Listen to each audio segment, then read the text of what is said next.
It feels like the keto diet has been around forever at this point, with tons of people still singing its praises on the reg. Hi, Halle Berry. But it doesn't exactly seem like the easiest diet to stick to. That mostly comes down to the fact that, if you're following a traditional keto diet, the amount of carbs you're consuming is pretty low. Typically, a keto diet calls for 70 to 80% your daily calories to come from fat, 10 to 20% to come from protein, and 5 to 10% from carbohydrates. For a 2,000 calorie per day diet, this translates to about 165 grams of fat, 75 grams of protein, and 40 grams of carbohydrates, although hardcore keto dieters can go as low as 20 grams of carbohydrates a day, says Los Angeles-based nutritionist Mona Sharma. The goal of eating so few carbs is to get your body into ketosis, the state in which it burns fat, instead of carbs, as fuel.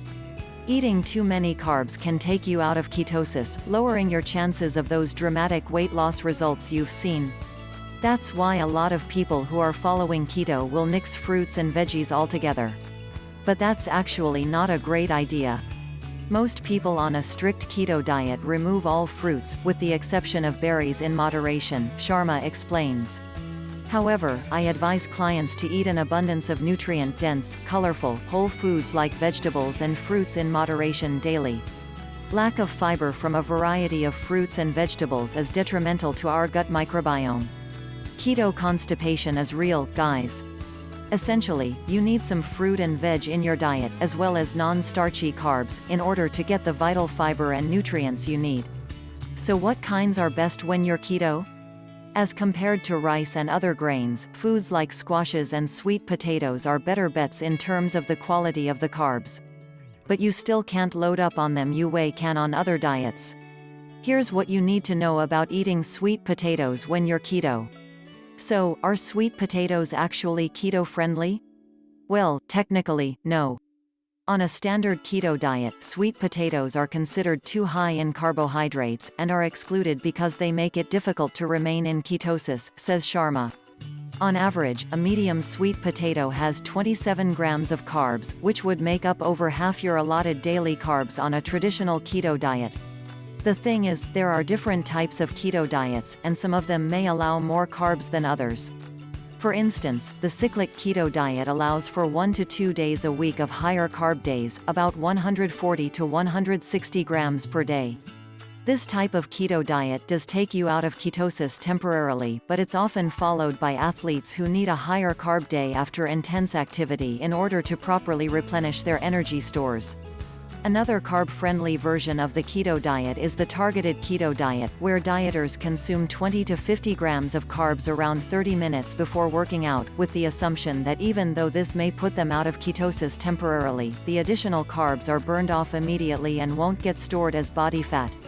If you're trying one of the more carb-friendly keto diets, you can easily incorporate more starches like sweet potatoes into your daily routine.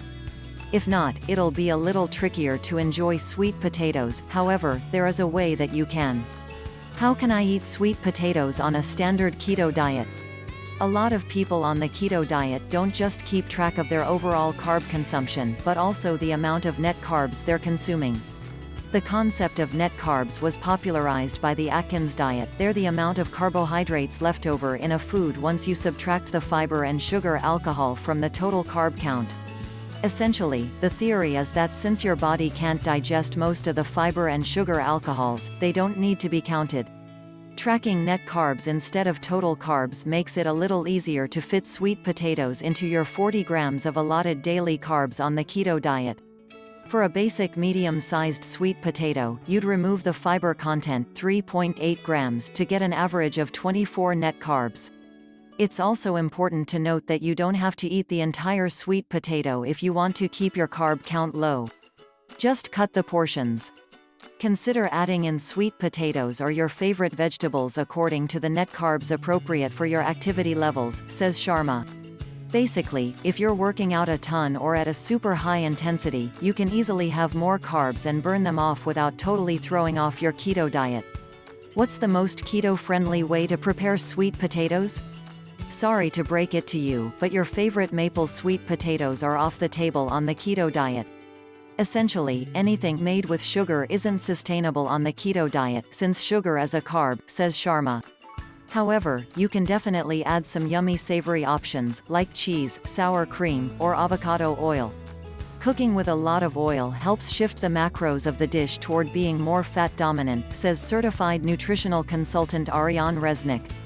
I don't recommend frying because of that creates unhealthy trans fats. Roasting with a hearty amount of an oil that won't oxidize at high heat, like avocado oil, would be the most keto-friendly approach, Resnick says. If you want them mashed, adding lots of high-fat dairy like butter, heavy cream, and/or sour cream will also shift the macros to being more fat-heavy. Okay, yum. The bottom line. While sweet potatoes aren't a food to incorporate on a standard keto diet due to their high carb content, preparing them to be more fat-dominant or reducing the amount you consume means you can add them to your diet. Get your keto diet plan in the description below.